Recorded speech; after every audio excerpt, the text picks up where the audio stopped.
आगामी कार्यक्रम प्रायोजित किया है जॉयस मायर मिनिस्ट्रीज के मित्रों और सहयोगियों ने।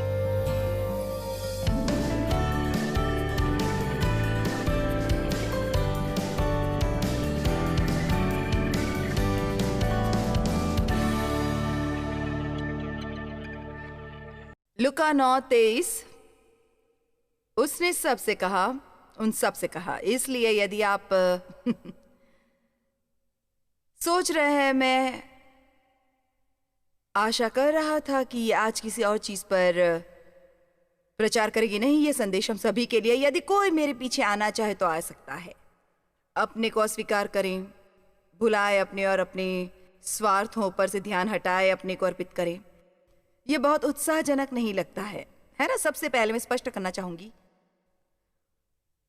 संतुलन बहुत जरूरी होता है। परमेश्वर हमेशा संतुलन लाते हैं। इसका ये मतलब नहीं कि हमें अपनी देखभाल नहीं करनी चाहिए, हमें अपने लिए कभी कुछ करना या कुछ खरीदना नहीं चाहिए, या ये कि हमेशा हर परिस्थिति में आपको दूसरों को वो लेने देना चाहिए जो वे चाहते हैं, जबकि आपको कभी वो न मिले जो आप चाहें। ये एक सर्वसामान्य सिद्धांत है जिसके बारे में मैं आपसे बात कर रही हूं। प्रतिदिन उठकर अपने को प्रसन्न करने की कोशिश मत करते रहें। अपने पर से ध्यान हटाएं, हर उस चीज को भुलाएं जो हमें अपनी पसंद की हर चीज को पर्याप्त समय के लिए भुलाकर पता लगाना चाहिए कि परमेश्वर क्या चाहते हैं। और क्रूस उठाए कितनी बार? रोज ये इतना बुरा नहीं होगा यदि केवल क्रिसमस या ईस्टर पर रोज अपना क्रूस उठाएं। पर मैंने कल वो किया था। प्रभु, आज मैं अपनी इच्छा पूर्ति चाहता हूं। देखिए, ऐसा होता है कि हम सोचते हैं हमारा जीवन सचमुच बहुत घटिया होगा। अपने पर से दृष्टि हटाओ और अपने को भुलाओ। इसलिए कुछ लोग आगे बढ़कर मसीह को अपना जीवन समर्पित नहीं करते क्योंकि वे सोचते हैं वे कभी आनंद नहीं उठा सकेंगे। मेरी एक बात याद रखिए, मजा एक बात होती है और आनंद दूसरी बात, और दोनों में बहुत फर्क होता है। वे पूरी तरह भिन्न चीजें हैं। आप सोचेंगे कि आप हर शनिवार को शराब पीकर मजा कर रहे हैं, पर पता है वो वास्तव में मजा नहीं, वो एक मूर्खता है। मैंने लोगों को ये कहते हुए सुना, अपना जीवन बर्बाद करते देखा है। मैंने अपने पिता को देखा है जो हर शनिवार रात को बाहर जाकर जितना संभव होता पीते, घर लौटकर मेरी माँ पर चीख कर अपनी नाराजगी दिखाते और अक्सर उन्हें मारते और आधी रात को हमें घर से बाहर भगाते। पर मैंने उन्हें तब भी देखा जब वे 80 पार करने पर मरे, और चाहे उन्होंने उसके 4 वर्ष पहले मसीह को कबूल किया था, जिसके लिए मैं कृतज्ञ हूं। मुझे पता है कि मरते वक्त उनके दिल में अपने जीने के तरीके के लिए केवल पश्चाताप था। आपका कोई लाभ नहीं होगा यदि आप ऐसा करेंगे। पता है, आप मसीही भी हो सकते हैं, स्वर्ग जा सकते हैं और पृथ्वी पर होने पर स्वार्थी हो सकते हैं, पर एक बात याद रखें, आप प्रसन्न नहीं रहेंगे। मैं आपके बारे में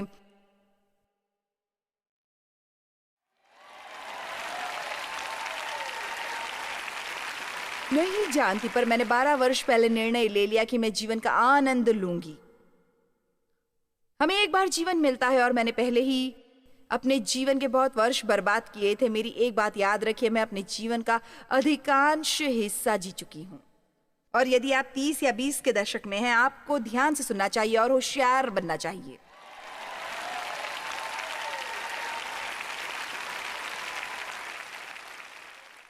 यदि मैं 20 की उम्र में वो जानती होती जो अब जानती हूं, मैंने अपने को बहुत दर्द से बचा लिया होता। घटिया जीवन त्याग दो। घटिया जीवन क्या होता है? अपने शरीर को प्रसन्न रखना। उत्तम जीवन क्या होता है? आत्मिक रूप से संतुष्ट रहना, तृप्त रहना। मुझे सुबह के वक्त अपनी डायरी में लिखना प्यारा है, मैं संतुष्ट हूं। पता है क्यों? क्योंकि मैंने अपने बहुत वर्ष बिताए थे उन पन्नों पर वो सब लिखकर जिनके बारे में मैं असंतुष्ट थी, जो परमेश्वर को मेरे लिए करने चाहिए थे, ताकि मेरे चेहरे पर एक मुस्कुराहट आ सकती। मेरे विचार से संतुष्ट विश्वासी परमेश्वर को आनंदित करते हैं। घटिया जीवन त्याग कर उत्तम जीवन। यूहन्ना 12:24। जब तक गेहूं का दाना भूमि में पड़कर मर नहीं जाता, वो अकेला रहता है। मैं तुमसे सच सच कहता हूं,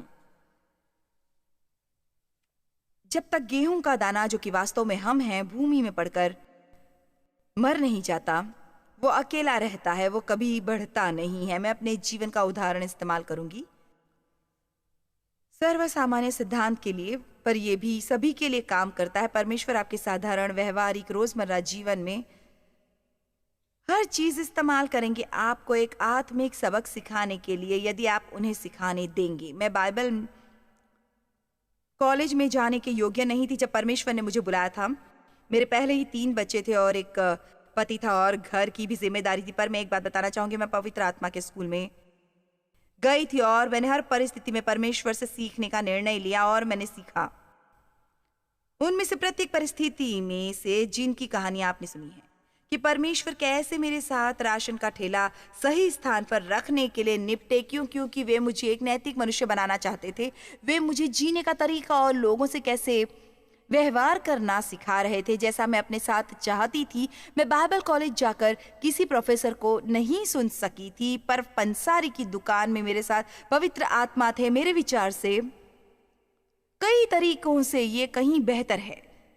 मेरे पास व्यवहारिक उदाहरण थे। पता है, कॉलेज से निकलने वाले बहुत लोगों के पास डिग्रियां होती हैं, पर उन्हें कुछ पता नहीं होता, क्योंकि उन्हें उसका व्यवहारिक उदाहरण नहीं मिलता जो वे सुनते आए होते हैं।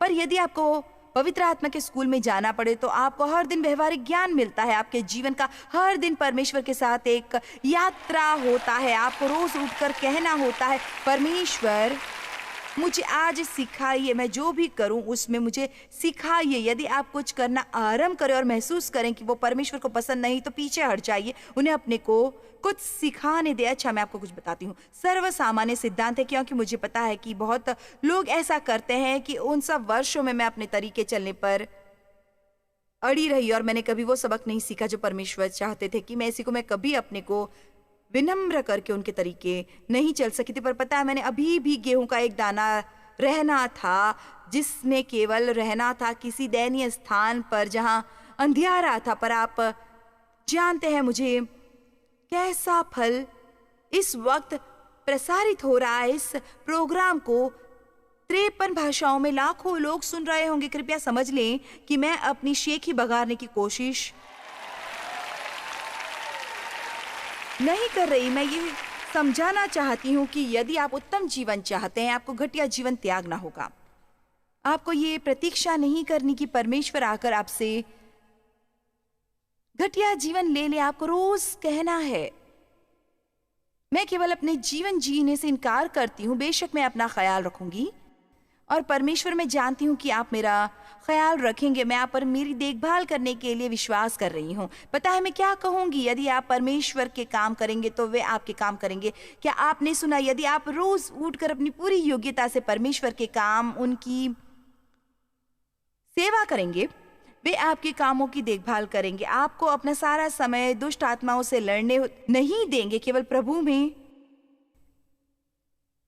चलना होगा। मैंने कहा, आपको शैतान से लड़ने में अपना सारा समय नहीं बिताना होगा, केवल प्रेम में चलना सीखना होगा। दूसरे लोगों की परवाह करने और प्रेम में चलने से अधिक शक्तिशाली कुछ नहीं है। विली नेल्सन ने वर्षों पहले एक गीत लिखा था, तुम हमेशा मेरे मन पर छाई रहती हो। पर मैं इस गीत को अलग तरीके से गाती थी। मैं अब नहीं गाती, पर मैं पहले इसे इस तरह से गाती थी, मैं हमेशा अपने बारे में सोचती हूँ। मैं डेव के लिए ये गाऊंगी।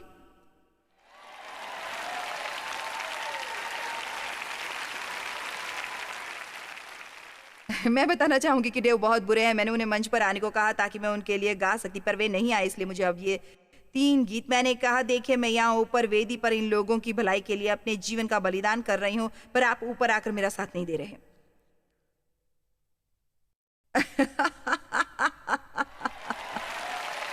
अच्छा होगा कि आप ऊपर आ जाओ। आइए, आप आ सकते हैं।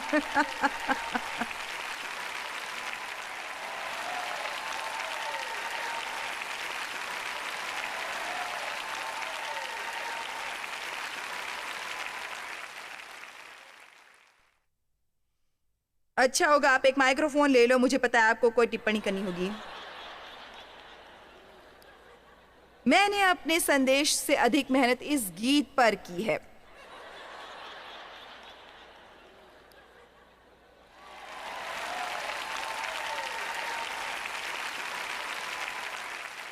अच्छा,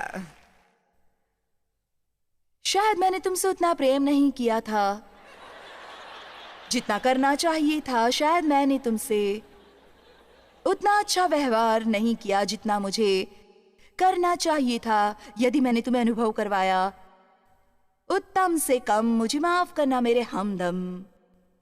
बात यह है कि मैं हमेशा अपने मन पर छाई रहती थी, हमेशा अपने मन पर।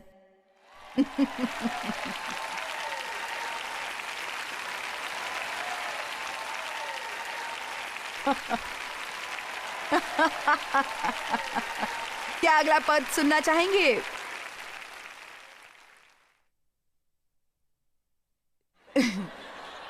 शायद मैंने तुम्हें थामा नहीं था उन सब एकाकी और अकेले पलों में। शायद मैंने तुम्हें कभी नहीं बताया कि मैं खुश हूं कि मैंने तुम्हें पाया। छोटी छोटी बातें जो मुझे कहनी और करनी है, मैं कभी समझ नहीं पाई। मेरे मन पर हमेशा मैं थी छाई।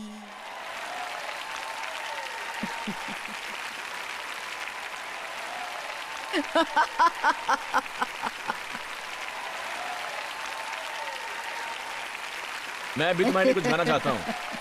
मुझे बिल्कुल नहीं पता ये आगे क्या करने वाली है। मैं भी नहीं जानती।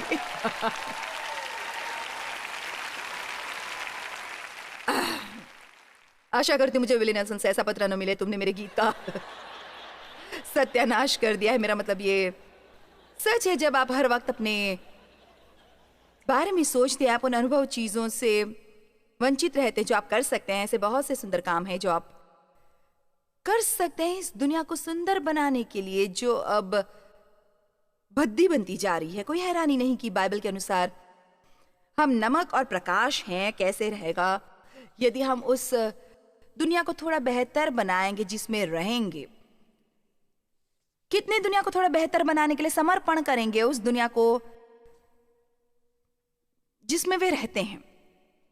ये एक बढ़ने वाली चीज है, इसमें कोई संदेह नहीं है। यह गलातियों 2:20 में लिखा है। पौलुस प्रेरित ने कहा, अब मैं जीवित न रहा पर मसीह मुझ में जीवित है। मैं वो पढ़कर सोचती थी, हे मेरे प्रभु, उसके लिए क्या करना होगा।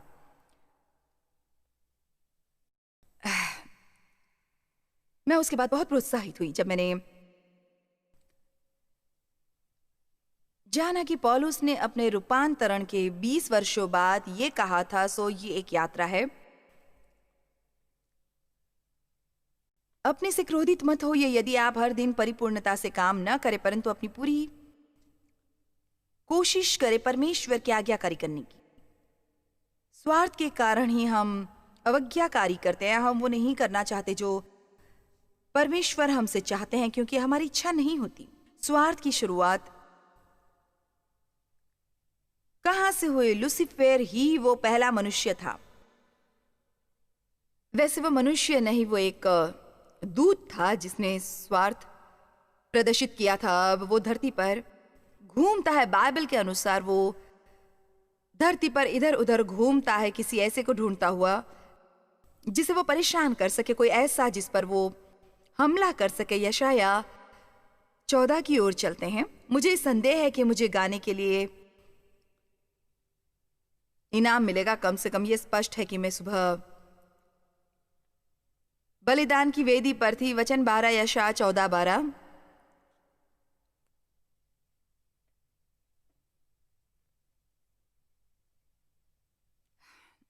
हे भोर के चमकने वाले तारे, तू क्यों कर आकाश से गिर पड़ा है? लूसीफर की यही पहचान थी।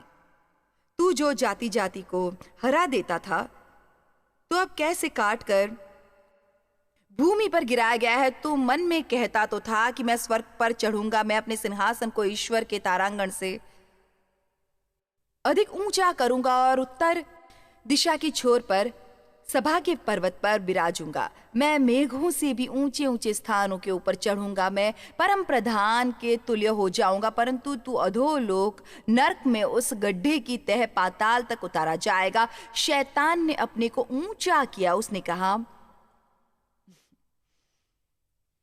मैं जो चाहूंगा सो करूंगा। आप चाहे जो भी चाहते होंगे। परमेश्वर उसे नीचे ले आए। मेरे विचार से हम में से हर कोई ये कह सकता है कि यदि हम लगातार वो करते रहेंगे जो हम चाहते हैं और वो नहीं करेंगे जो परमेश्वर चाहते हैं, वो हमें भी नीचे लाएंगे। बाइबल में कहा है, अपने को परमेश्वर के शक्तिशाली हाथ के नीचे विनम्र कर लो, नियत समय पर वे तुम्हें ऊपर उठाएंगे। मैं बता सकती हूँ कि मैं अनुभव से जानती हूँ कि यदि हम अपने को विनम्र नहीं करेंगे तो परमेश्वर हमारे लिए वो करेंगे और वो कहीं बेहतर होता है। यदि हम स्वयं वो करते हैं, सोचते हो और जागते रहो, क्योंकि तुम्हारा विरोधी शैतान गर्जने वाले सिंह की नाई इस खोज में रहता है कि किसको फाड़ खाए। अय्यूब 7। यहोवा ने शैतान से पूछा, तो कहां से आता है? शैतान ने यहोवा को उत्तर दिया कि पृथ्वी पर इधर उधर घूमते फिरते और डोलते डोलते आया हूं। इससे हमें यह समझना चाहिए कि शैतान घूमते फिरते स्वार्थ का अपना विष उसकी ओर फैला रहा है। जो उस पर विश्वास करेगा वो हमारे मनों में भरने की कोशिश कर रहा है। ये सेमिनार मन के बारे में है। वो हमारे मनों को अपने बारे में विचारों से और इससे भरता है कि हम क्या चाहते हैं और हमें प्रसन्न रखने के लिए क्या चाहिए, और ये उससे बिल्कुल उल्टा है जैसा परमेश्वर हमसे चाहते हैं। यदि हम उस तरह से जीते हैं तब हम अपनी भावनाओं के बहाव के साथ बहते हैं, पर परमेश्वर की इच्छा के अनुसार जीने के लिए हमें जानबूझकर वो करना पड़ता है। हम शैतान के सभी वादे सुनते हैं, पर क्या आपने राजा दाऊद को सुना? मैं अपने घर के अंदर नैतिकता से जीऊंगा, मैं प्रफुल्लता से प्रभु की सेवा करूंगा। आज का दिन यहोवा ने बनाया है, मैं आनंद लूंगा और प्रसन्न होऊंगा। परमेश्वर की आज्ञा मानूंगा, मैं रात दिन वचन पर ध्यान लगाऊंगा। उसने ये नहीं कहा कि उसकी इच्छा हो रही थी, बल्कि ये कि मैं जानबूझकर ये करूंगा क्योंकि मुझे पता है इसका प्रतिफल क्या होता है। मैं आपसे कुछ कहूं, जब शैतान हमें प्रलोभन देता है वो कभी नहीं बताता कि हमें क्या फल मिलेगा यदि हम उसकी बात मानेंगे। जब उसने आदम और हव्वा को स्वार्थी बनने के लिए बहकाया, परमेश्वर की आज्ञा मानने की बजाय अपनी मनमानी करने को कहा। उसने ये नहीं बताया कि उसका क्या नतीजा होगा, केवल ये कहा तुम परमेश्वर जितने बुद्धिमान बनोगे, पर ये नहीं कहा तुम मौत से भर जाओगे और तुम्हारे शरीर का आज के बाद से विनाश आरंभ हो जाएगा और तुम वो साहचर्य गवाओगे जो तुम्हारा परमेश्वर के साथ है। उसने उन्हें ये नहीं बताया हर काम का प्रतिफल होता है, हम जो बोते हैं वही काटते हैं। आमीन। बाइबल अद्भुत कहानियों से भरी है, न केवल स्वार्थी लोगों और उनके जीवनों के अंजाम की, बल्कि निस्वार्थ लोगों और उनके जीवनों के अंजाम की भी। चलिए 1 मिनट के लिए रुत के बारे में सोचते हैं। यदि आप उसकी कहानी नहीं जानते तो आपको वो पढ़नी चाहिए। वो एक बढ़िया कहानी है। रुत एक मोआबी थी, जिसका मतलब वो मूर्ति पूजा करती थी, और उसने एक नौजवान से विवाह किया जिसके परिवार वाले इजरायली यहूदी लोग थे। वे परमेश्वर को प्रेम करते थे और पुत्र मारे गए थे, उनके पति मारे गए थे और श्वशुर भी मारे गए थे एक युद्ध में। घर में 2 बहुएं थी, जिनमें से एक अपने परिवार को लौट गई, पर रुत ने अपनी गरीब बेघर सास के साथ रहने का निर्णय लिया। उसने कहा जहां जाएंगे मैं साथ चलूंगी और आपके परमेश्वर मेरे परमेश्वर होंगे। उसकी सास ने तो उसे प्रोत्साहित भी किया, नहीं तुम अपने परिवार के पास जाओ जहां तुम्हारा ख्याल रखा जाएगा। उसने कहा नहीं, मैं आपको छोड़कर नहीं जाऊंगी। आगे की कहानी पता है अंत में क्या हुआ। रुत का देश के सबसे अमीर व्यक्ति से विवाह हुआ और वो यीशु मसीह की वंशावली में से है। उसे बुरा प्रतिफल नहीं मिला है, ना पाप का एक फल मिलता है, पर धार्मिकता का भी फल मिलता है। परमेश्वर उसे फल देते हैं जो परिश्रम से उन्हें खोजता है। आपको शायद अब महसूस होगा कि आप बहुत समय से सही कर रहे हैं, परंतु आपको उपलब्धि नहीं मिली है। आमीन। मेरी एक बात याद रखिए, आप निर्णय लें कि आप सही काम करते रहेंगे जब तक आपको उपलब्धि नहीं मिलेगी, क्योंकि वो शीघ्र मिलने वाली है। एस्तेर के बारे में सोचिए। मैं सोच नहीं सकती कि एस्तर वो करना चाहती थी जो उसने किया था।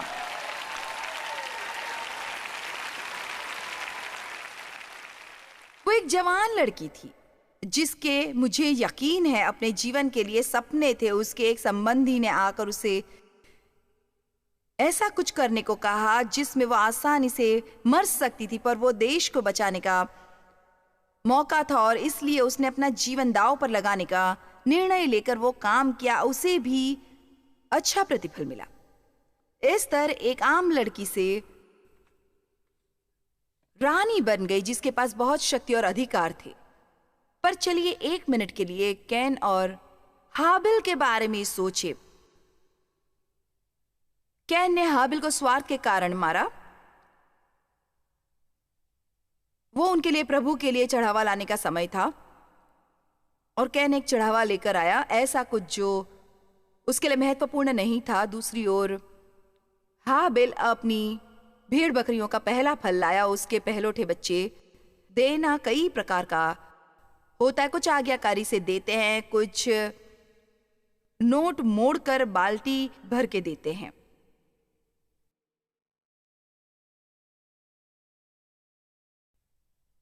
मैंने अपने पिता को देखा है, प्रभु भला करे। मेरे ख्याल से उन्हें बहुत ज्ञान नहीं था, पर वे प्रचारकों को कुछ देने के विरुद्ध में थे।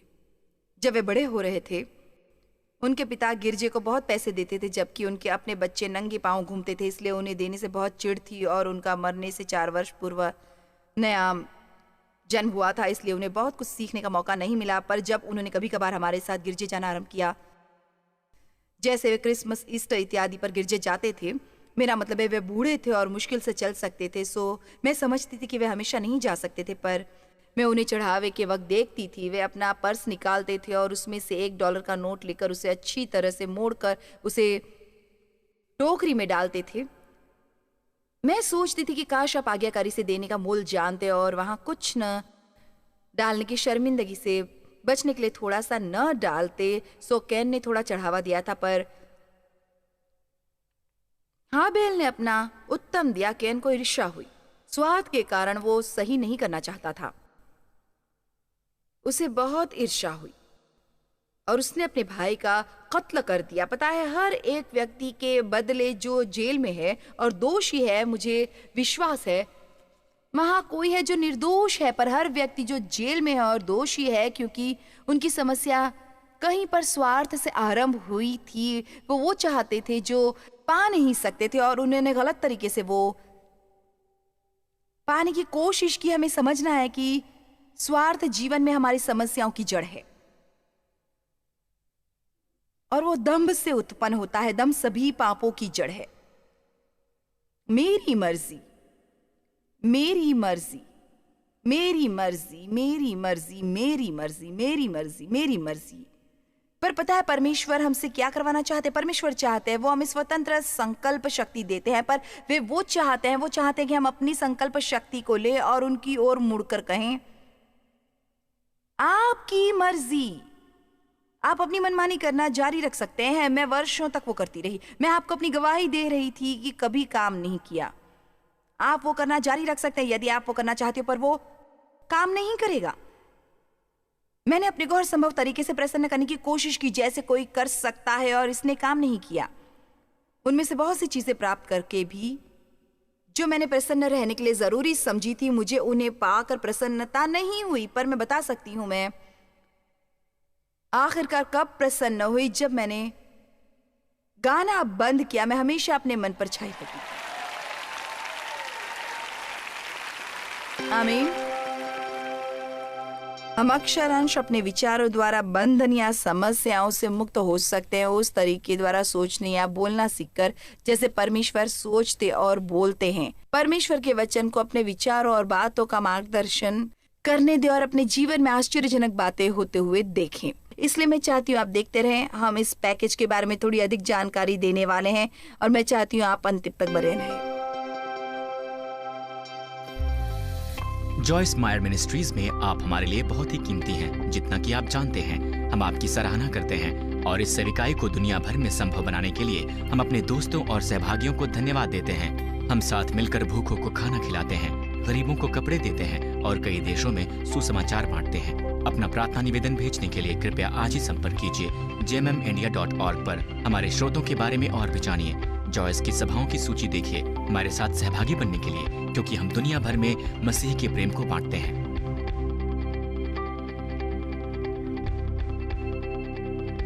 इसका खर्च उठाया है जॉयस मायर मिनिस्ट्रीज के मित्रों और सहयोगियों ने।